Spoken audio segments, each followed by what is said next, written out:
Yang pertama ada cover, lalu ada halaman pengesahan. Untuk cover dan juga halaman pengesahan, ini ada contohnya di bawah, itu bisa langsung dipakai, diisi aja sesuai dengan identitas kalian, nggak usah di-print, langsung dipakai aja untuk cover sama halaman pengesahan. Kemudian ada judul percobaan. Judul percobaan ini ditulis dengan huruf kapital dan diletakkan di tengah. Setelah judul percobaan, kalian tuliskan tujuan percobaan. Tujuan percobaan ini ada 3 poin sesuai dengan yang ada di buku panduan praktikum. Kemudian setelah tujuan percobaan, tuliskan dasar teori. Di dasar teori ini ada 3 poin penting yang harus kalian tuliskan. Yang pertama yaitu teori asam basa, yang kedua larutan penyangga atau buffer, dan yang ketiga aplikasi dari larutan penyangga atau buffer. Di poin yang pertama, teori asam basa, kalian bisa menuliskan definisi dari asam dan juga basa menurut 3 teori ini.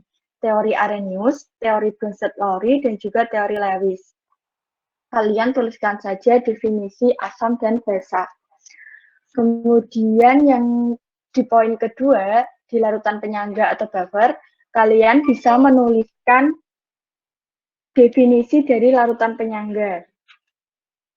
Kemudian kalian bisa menuliskan cara atau larutan penyangga itu dapat dibuat dari campuran apa dengan apa. Kemudian kalian juga bisa menuliskan mekanisme atau cara kerja dari larutan penyangga dalam mempertahankan pH. Kemudian di poin yang ketiga, untuk aplikasi larutan penyangga, kalian tuliskan aplikasi buffer dalam sistem biologis pada manusia. Kan ada 2, yang intrasel sama ekstrasel. Kalian pilih salah satu saja.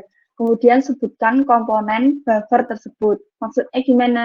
Kalau di buffer misalkan CH3COOH dan juga CH3COONA, itu kan komponennya berupa asam lemah dan juga garamnya.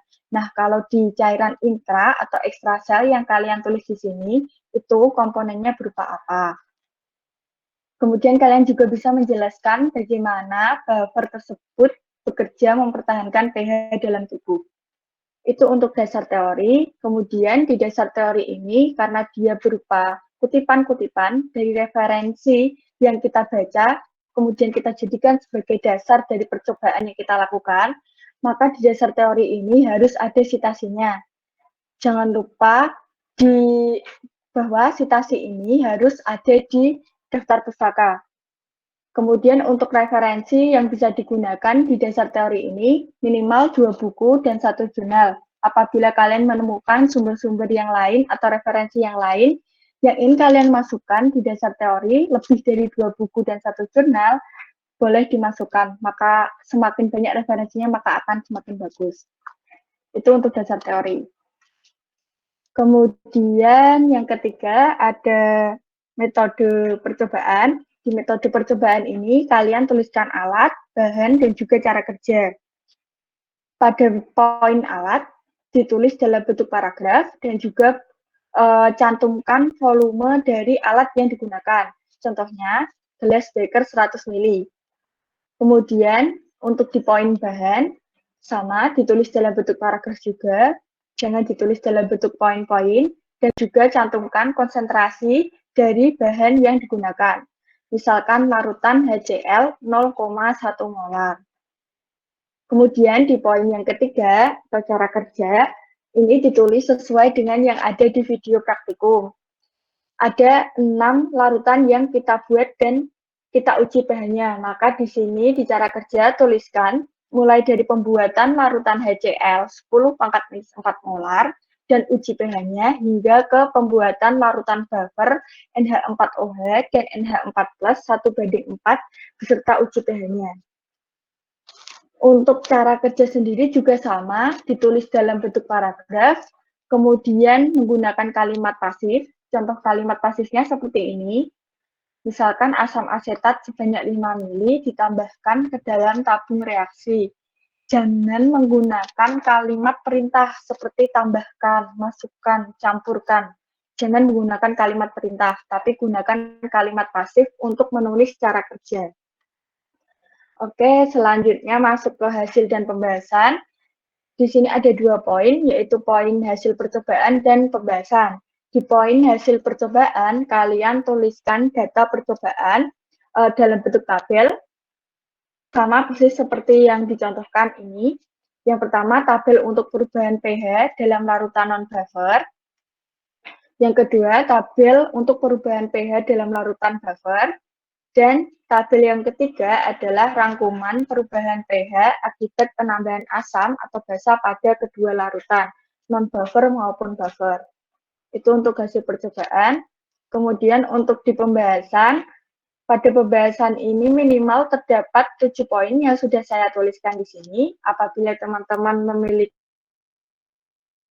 yang di luar dari 7 poin yang sudah saya tuliskan, maka dituliskan saja nggak apa-apa. Semakin lengkap, maka akan semakin bagus.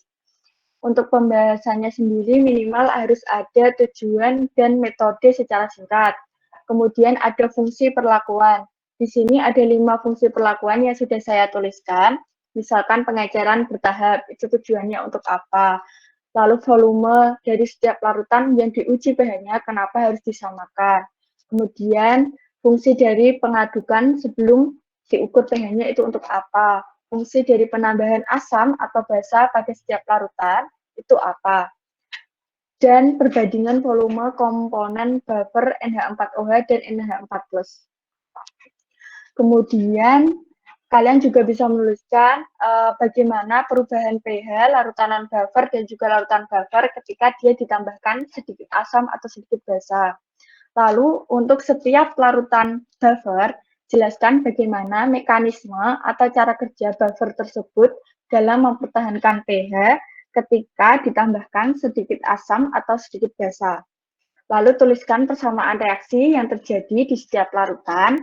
Dan yang keenam, bandingkan hasil percobaan dengan pH teoritis atau pH hasil perhitungan. Apabila berbeda, jelaskan mengapa bisa demikian. Dan yang ketujuh, jelaskan pengaruh perbandingan volume komponen larutan buffer untuk NH4OH dan NH4+. Itu untuk pembahasan. Dan di pembahasan ini, supaya lebih terstruktur, maka teman-teman bisa menuliskan untuk di pembahasannya, mulai dari poin ketiga hingga poin ketujuh itu bisa dibahas per larutan. Maksudnya gimana? Contohnya kayak gini. Pada pembahasan, teman-teman bisa menuliskan poin 1 dan poin 2 terlebih dahulu. Saya kasih contoh ya. Contohnya seperti ini. Pada praktikum kimia dasar 1, percobaan C2 memiliki 3 tujuan. Sebutkanlah tujuannya apa. Kemudian di percobaan ini dilakukan pengujian pH ketika ditambahkan sedikit asam atau sedikit basa pada 2 larutan, yaitu larutan non-buffer dan larutan buffer. Terus kemudian kalian bisa masuk ke fungsi perlakuan. Di fungsi perlakuan kalian jelaskan satu persatu fungsi perlakuan ini, kemudian baru masuk membahas satu larutan. Misalkan larutan yang ingin kalian bahas adalah larutan HCl, maka kalian bisa menuliskan seperti ini. Untuk larutan non-buffer HCl 10⁻⁴ molar, ketika dia ditambahkan asam dan basa, maka terjadi perubahan pH yang sangat signifikan. Misalkan, kemudian kalian tuliskan persamaan reaksi yang terjadi apabila HCl 10⁻⁴ molar tersebut ditambahkan NaOH. Lalu bandingkan pH hasil percobaan untuk larutan HCl dengan pH teoritisnya atau pH di perhitungannya. Sama enggak? Kalau sama, berarti ya sudah. Kalau berbeda, dijelaskan mengapa bisa demikian. Itu contohnya. Kemudian baru membahas ke larutan yang lain. Misalkan kalian selanjutnya ingin membahas larutan buffer. Larutan buffer CH3COOH dan CH3COONA, ketika ditambahkan sedikit asam dan sedikit basa, maka tidak mengalami perubahan pH. Nah, karena setiap larutan buffer ini diminta untuk menjelaskan bagaimana mekanismenya, maka setelah itu kalian jelaskan mekanismenya atau cara kerja dari buffer CH3COOH dan CH3COONA dalam mempertahankan pH larutan. Lalu kalian tuliskan lagi persamaan reaksi yang terjadi, bandingkan pH hasil percobaan dengan perhitungan, dan dijelaskan kenapa kalau dia berbeda. Gitu ya teman-teman. Jadi untuk poin ketiga dan 7 ini dibahas per larutan. Satu larutan selesaikan dulu pembahasannya hingga dibandingkan, kemudian baru ke larutan yang lain lagi. Itu untuk pembahasan. Kemudian setelah pembahasan ada kesimpulan. Kesimpulan ini dia menjawab tujuan. Jadi karena tujuannya ada 3, maka kesimpulannya juga harus ada 3. Untuk kesimpulan ini tidak dibuat paragraf, tapi dibuat poin-poin. Setelah kesimpulan, kalian tuliskan daftar pustaka. Daftar pustaka atau referensi yang kalian gunakan dalam menulis laporan. Untuk daftar pustakanya sendiri, minimal 2 buku dan 1 jurnal. Jangan dari web, blog, atau Wikipedia, dan jangan juga dari buku SMA ataupun buku panduan praktikum. Kemudian setiap citasi harus dituliskan pada daftar pustaka, dan setiap pustaka yang ditulis harus ada citasinya. Jangan sampai ada citasinya tapi nggak ada di daftar pustakanya, atau sebaliknya ada daftar pustakanya tapi nggak ada citasinya. Itu ya teman-teman. Kemudian daftar pustaka harus ditulis urut sesuai alfabet dari A sampai Z, diurutkan. Lalu untuk karena laporan ini ditulis tangan, maka bagian yang seharusnya diitalik cukup digarisbawahi saja. Contoh cara penulisan daftar pustaka untuk buku dan jurnal sudah ada di sini. Kalian bisa lihat sendiri. Yang paling perbedaan yang paling menonjol itu adalah untuk buku, judul bukunya yang diitalik atau yang nanti kalian garis bawahi. Sementara untuk jurnal, itu nama jurnalnya yang digaris bawahi atau diitalik, bukan judul penelitian dari jurnalnya. Oke, itu untuk daftar pustaka. Kemudian setelah daftar pustaka, ada lampiran. Lampirannya apa saja? Ada laporan sementara. Jangan lupa nanti laporan sementaranya diisi sesuai data. Kemudian ada perhitungan. Dan yang ketiga ini ada rangkuman safety data sheet HCL dan NaOH ditulis tangan untuk yang nilai pretestnya kurang dari 60. Itu untuk format secara detail dari laporan percobaan C2. Untuk ketentuan penulisan laporannya ada 3. Yang pertama, laporan ditulis tangan pada kertas HVS A4 dengan margin atas kiri 4 cm, bawah kanan 3 cm. Kemudian laporannya harus ditulis tangan, lalu di-scan dan diunggah di Google Classroom dalam bentuk filenya PDF paling lambat 12 jam sebelum praktikum selanjutnya dimulai. Dan jangan lupa perhatikan format penamaan file laporan yang akan diunggah di Google Classroom. Harus seperti ini. Lalu misalkan teman-teman ada pertanyaan dan bingung ketika mengerjakan laporannya, kalian bisa menghubungi saya di nomor ini ya. Oke, lanjut ke ini, ada contoh cover. Ini bisa langsung digunakan, diisi aja untuk nama, NIM, dan lain-lainnya. Di bawahnya ini juga ada halaman pengesahan. Bisa langsung diganti nama NIM, tidak usah di-print, langsung dipakai aja nggak apa-apa. Jangan lupa tanda tangan. Lalu masuk ke perhitungan. Untuk di perhitungan ini, kita itu ingin menentukan pH teoritis. pH secara teoritis dari 6 larutan yang sudah kita buat di video praktikum. Jadi di sini ada contohnya. Yang pertama untuk larutan non-Haber, misalkan larutan HCl 10 pangkat minus 4 molar. Karena larutan HCl 10 pangkat minus 4 molar ini dia dibuat dari pengecaran, maka di sini di perhitungan wajib juga mencantumkan pengecaran. Di pengecaran ini kita ingin menentukan V1 atau volume awal yang ingin diambil dari HCl untuk diencerkan.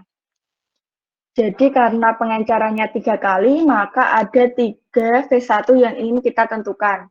Mulai dari pembuatan larutan HCl 0,01 molar dari 0,1 molar, kemudian dari 0,01 molar menjadi 0,001 molar, lalu dari yang 0,001 molar menjadi 10 pangkat minus 4 molar. Itu untuk yang pengenceran. Kemudian kita tentukan pH awal dari larutan HCl yang telah dibuat.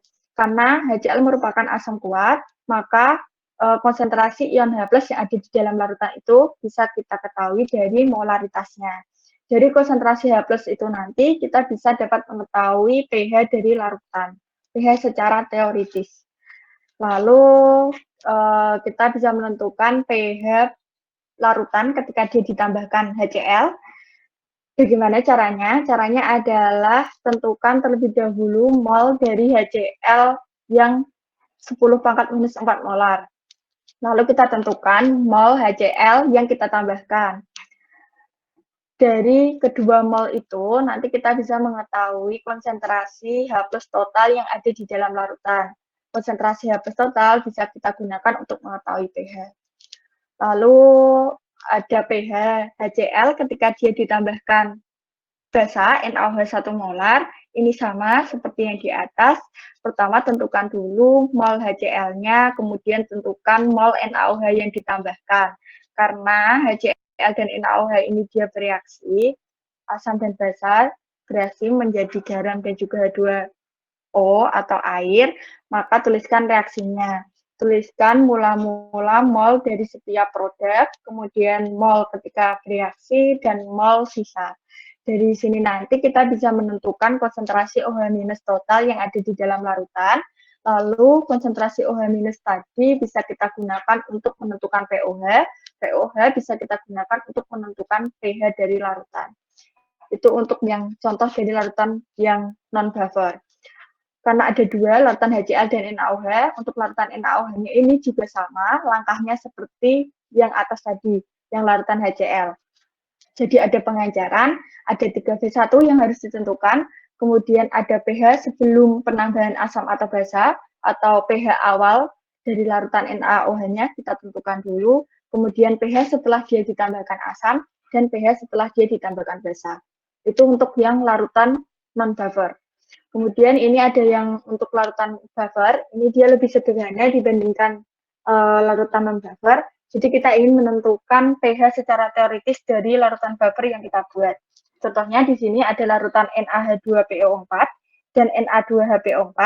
Di sini sudah dituliskan Ka-nya berapa, ini bisa langsung dipakai, nggak perlu dicari lagi. Pertama tentukan dulu mol dari NaH2PO4 dan juga mol dari Na2HPO4. Dari mol tersebut kita bisa menentukan konsentrasi ion H+ yang ada di dalam larutan. Konsentrasi ion H+ yang ada di dalam larutan bisa digunakan untuk menentukan pH dari larutan buffer yang sudah dibuat. Itu untuk yang larutan buffer, untuk yang larutan CH3COH dan juga CH3CONA serta larutan yang lain di sini sudah dituliskan semua. Untuk nilai Ka-nya, teman-teman bisa menghitung masing-masing molnya, kemudian molnya digunakan untuk mencari konsentrasi H+ maupun konsentrasi ion OH-. Gitu ya teman-teman untuk perhitungannya. Kemudian lanjut ke laporan sementara dan data percobaan. Untuk laporan sementaranya ini, seperti ini laporan sementaranya, teman-teman bisa langsung mengisi dengan data percobaan nanti. Data percobaannya mana? Data percobaannya ada di halaman kedua. Ini untuk data percobaan kelompok Z. Jadi gunakan data ini untuk mengisi laporan sementara, untuk menulis hasil percobaan di laporan resmi, dan juga untuk dibahas di laporan resmi. Jangan menggunakan data yang ada di video praktikum. Gunakan yang ini saja untuk data percobaannya.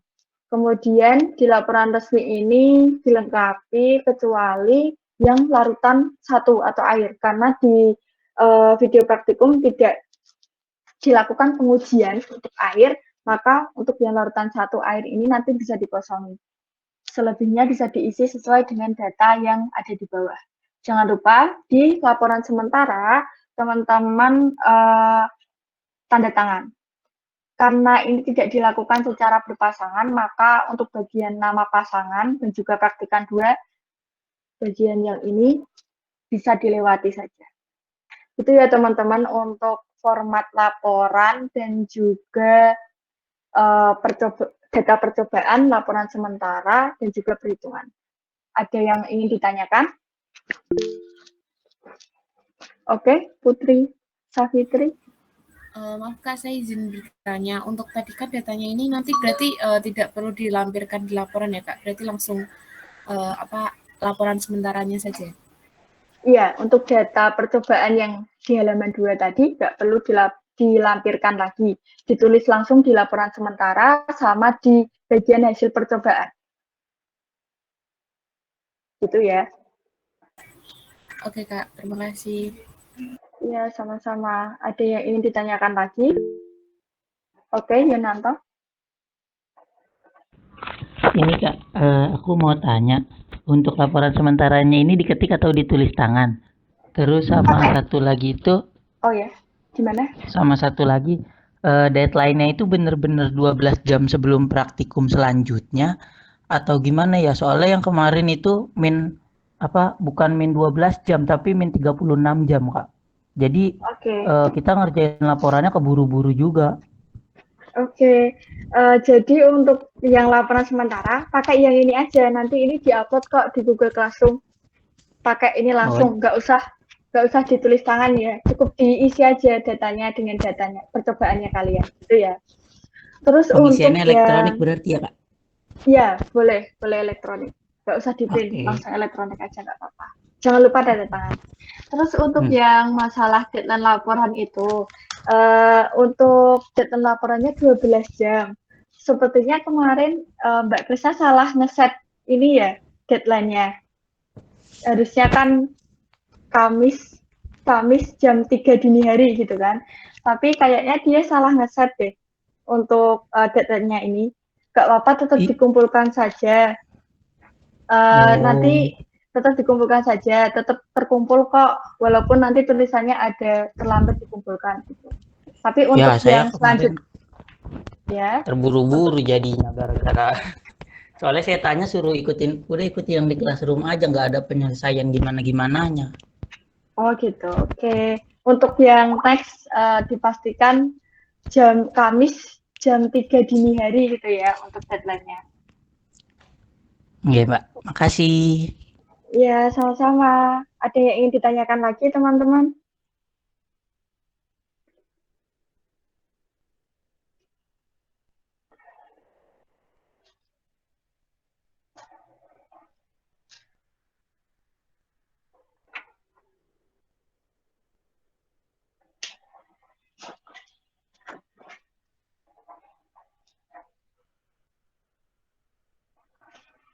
Ada yang ingin ditanyakan lagi terkait format laporan sama perhitungan mungkin?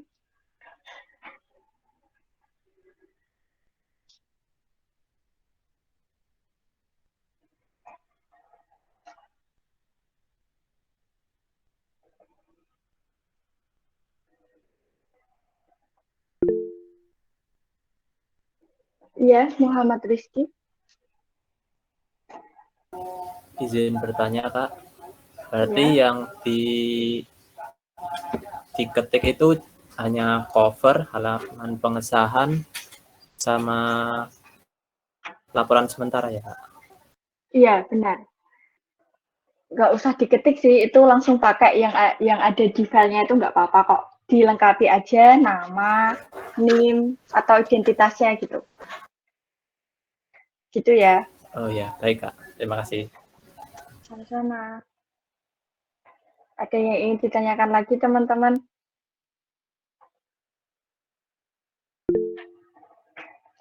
Iya, Raihan.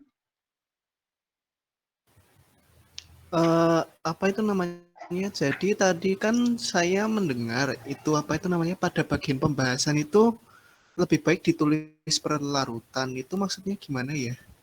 Bisa dijelaskan lagi mungkin? Oke. Jadi untuk yang di pembahasan yang harus dibahas per larutan biar pembahasannya lebih sistematis gitu ya. Ini contohnya kayak gini, misalkan kalian ingin membahas larutan HCl, maka kalian tuliskan untuk larutan non-buffer HCl 10 pangkat minus 4 molar, kalian bahas poin 3. Ketika dia ditambahkan asam atau sedikit asam atau sedikit basa, maka perubahan pH yang terjadi sangat signifikan.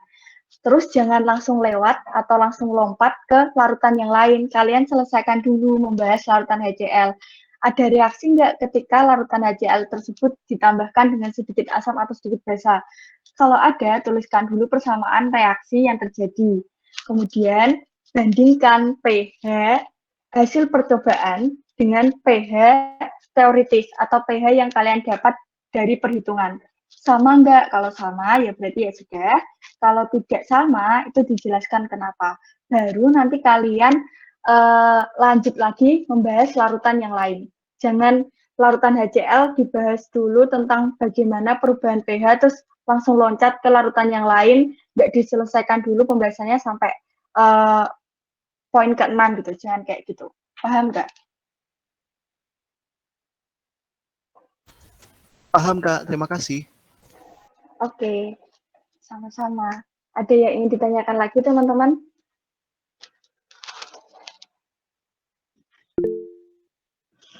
Iya, Raihan. Permisi Kak, izin bertanya. Untuk praktikum sebelumnya kan ada intisari sama abstrak. Yang ini nggak ada ya Kak? Nggak ada, nggak usah ditulis untuk intisari dan abstrak. Kalian cukup tulis saja yang ada di format laporan ini. Gitu ya. Baik Kak, terima kasih. Ya, sama-sama. Ada yang ingin ditanyakan lagi, teman-teman? Oh ya, Reva. Kak, izin bertanya, kalau perhitungannya pakai pensil boleh nggak ya? Boleh, tapi yang jelas ya, maksudnya jangan sampai nanti ketika di-scan jadi burem gitu. Oke Kak, terima kasih. Ya, sama-sama. Ya, Taufik, silahkan. Kak, untuk hasil pretestnya belum keluar ya? Oh ya, nanti saya rilis untuk hasil pretestnya ya. Di Iya, emailnya kalian. Oke. Ada yang ingin ditanyakan lagi, teman-teman?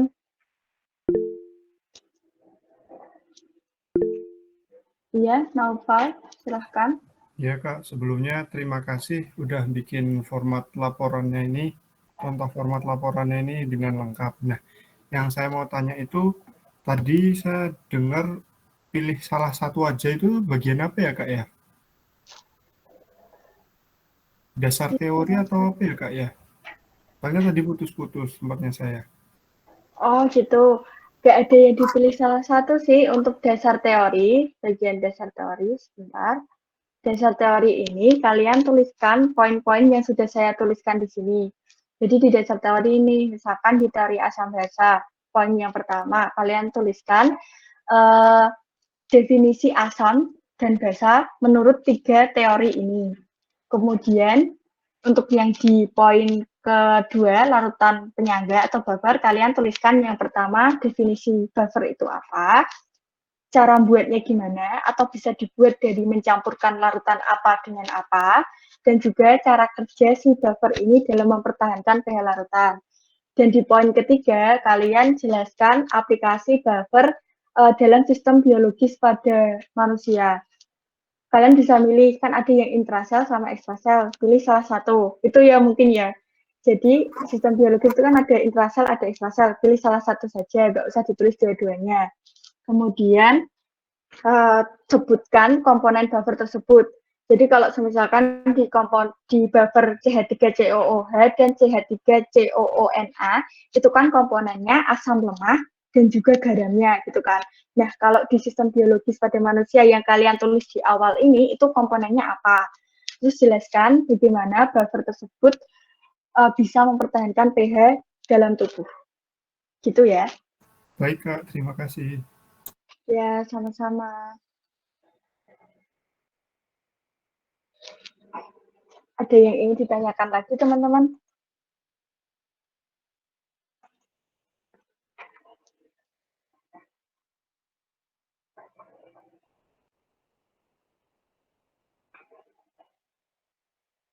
Untuk nilai pretestnya sudah saya email ke kalian masing-masing, bisa dicek. Untuk yang nilai pretestnya kurang dari 60, jangan lupa ada tugas tambahan, yaitu review safety datasheet untuk HCl dan NaOH ditulis tangan ya. Dilampirkan bersama dengan laporan resmi.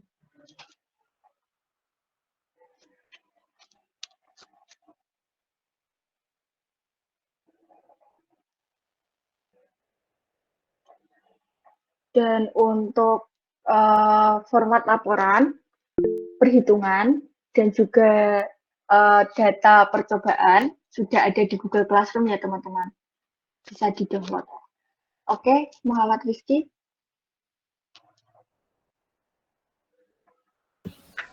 Izin bertanya Kak, untuk yang pembahasan itu nomor 3 itu kan suruh menyebut non buffer dan buffer. Itu non buffernya itu berapa terus buffernya berapa gitu Kak? Oh, yang poin ketiga ini ya, yang di pembahasan ya. Kan kita tadi buat larutan non-buffer dan juga buffer. Nah, larutan non-buffernya itu kan ada dua ya, HCl sama NaOH yang dibuat di video praktikum itu. Ya, itu saja yang dibahas, HCl sama NaOH 10⁻⁻4 molar. Untuk yang larutan buffernya, itu yang dibuat di percobaan juga itu ada 4 kan, larutan buffer yang H2PO4 sama HCH3COOH sama NH4OH yang 1:1 sama NH4OH yang 1:4. Yang dibahas berarti ada 6 larutan. Sesuai dengan yang ada di video praktikum. Gitu ya. Oke, Rasya. Berarti ada 8 ya Kak? Iya, 6. Kan 2 non-buffer, HCl sama NH4OH, sama 4 yang buffer. Jadi ada 6. Oh ya, baik Kak, terima kasih. Oke, sama-sama. Iya, Rasya, silahkan. Baik Kak, terima kasih. Saya mau bertanya tentang daftar pustaka Kak di poin kedua. Itu kan ada setiap citasi harus dituliskan pada daftar pustaka dan setiap pustaka yang ditulis harus ada citasinya. Itu maksudnya gimana kayak Kak? Jadi gini, misalkan nih di dasar teori itu kan wajib ada citasinya ya. Misalkan larutan buffer merupakan larutan yang dapat dibuat dari campuran antara asam lemah dengan garamnya. Terus kalian mengutip dari suatu jurnal. Kan kalian kutip itu, kalian berikan citasi. Misalkan Adinda dan kawan-kawan tahun sekian gitu. Misalkan kayak gitu ya. Nah, citasi yang kalian tulis di dasar teori itu harus ada di daftar pusaka. Nanti di daftar pusaka harus ada Adinda dan kawan-kawan tadi dalam jurnal apa, judul penelitiannya apa, judul jurnalnya apa gitu. Paham nggak? Oke, baik Kak, terima kasih. Ya, sama-sama. Ya, Raihan. Silahkan. Apa itu namanya, mau bertanya buat bagian perhitungan itu, penghitungan itu di apa itu namanya, ditulis tangan atau diketik? Untuk perhitungan tulis tangan ya. Yang diketik Oh ya sudah. Ya, yang diketik jangan lupa cuma cover, halaman pengesahan, sama laporan sementara. Baik Kak, terima kasih. Iya, sama-sama.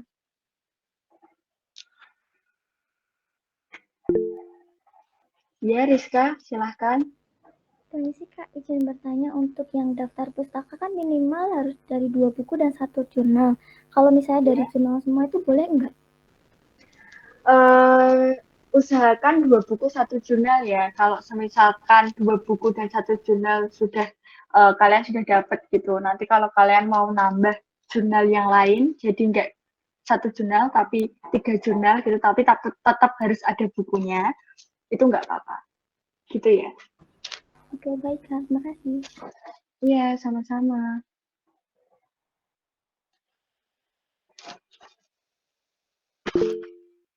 Ya, Winda, silahkan.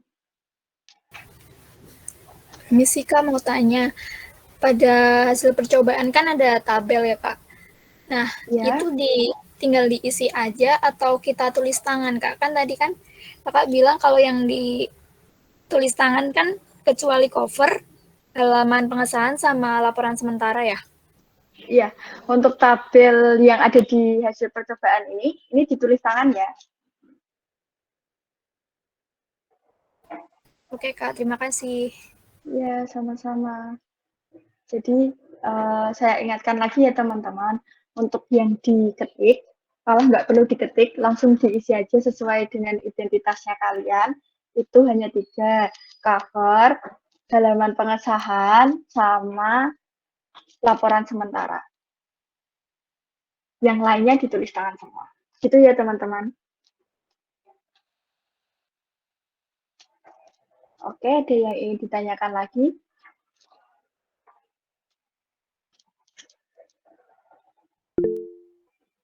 Iya, Nanda, silahkan.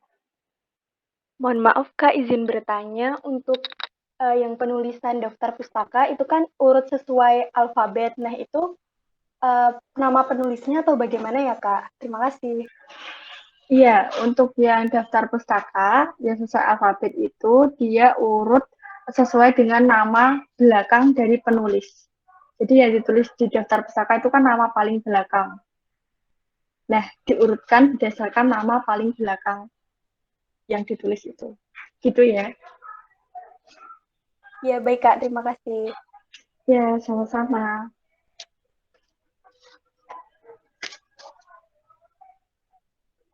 Ada yang ingin ditanyakan lagi, teman-teman?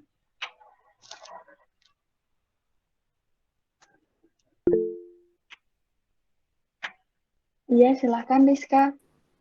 Ini mau tanya Kak, yang di laporan sementara itu kan ada pertanyaan. Ya. Itu dijawabnya di bagian pembahasan atau di mana ya? Nggak usah dijawab. Oh, itu nggak usah dijawab? Iya, untuk pertanyaan yang ada di laporan sementara, tidak perlu dijawab. Baik Kak, terima kasih. Ya, sama-sama.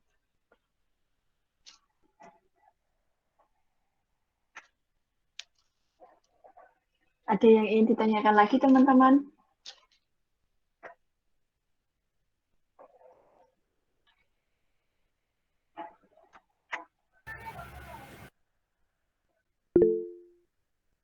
Iya, Priska. Silahkan. Saya izin bertanya Kak, kan tadi katanya di laporan sementara untuk yang pertanyaannya nggak usah dijawab. Ya. Itu berarti nanti pertanyaannya nggak ada satupun yang dijawab di laporan resmi kayak praktikum kemarin Kak? Iya, nggak usah. Oh, jadi yang pertanyaan 1, 2, 3 itu udah dibahas di pembahasan yang di laporan resmi? Iya, itu sudah mencakup pembahasan yang saya tulis tadi, 7 poin tadi sudah mencakup pertanyaan itu, Pak. Oke, Kak. Baik, terima kasih. Iya, sama-sama.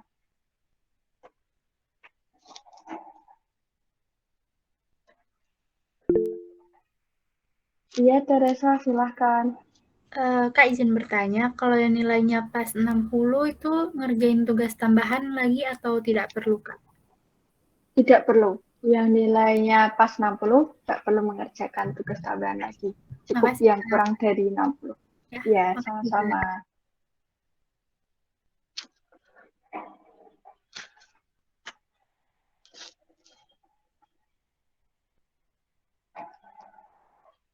Ada yang ingin ditanyakan lagi, teman-teman?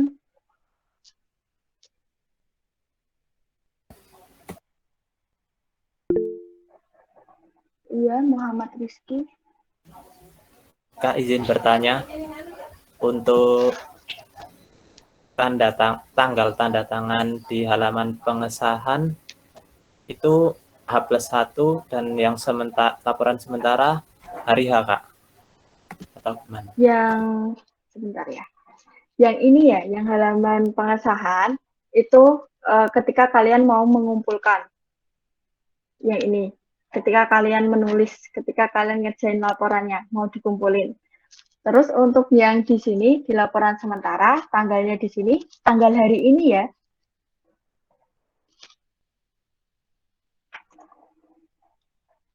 Oke. Oh, baik, Kak. Terima kasih. Ya, sama-sama. Iya, Rasya, silahkan. Baik, Kak. Saya pengen nanya tentang laporan sementara, Kak. Kalau kemarin kan Ya, laporan sementaranya diisi pakai warna biru. Kalau ini pakai warna apa, Kak? terserah. Terserah kalian mau ngisi warna apa. Yang penting diisi. Oke, baik, Kak. Terima kasih. Iya, sama-sama.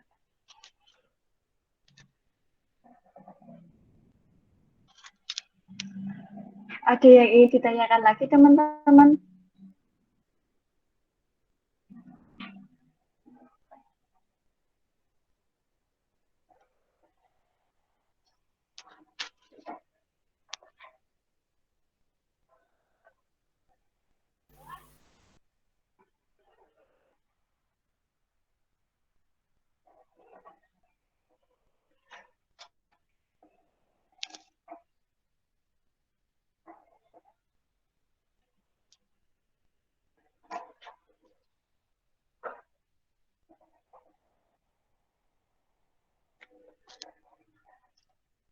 Oke, sudah cukup. Nggak ada yang ingin ditanyakan lagi.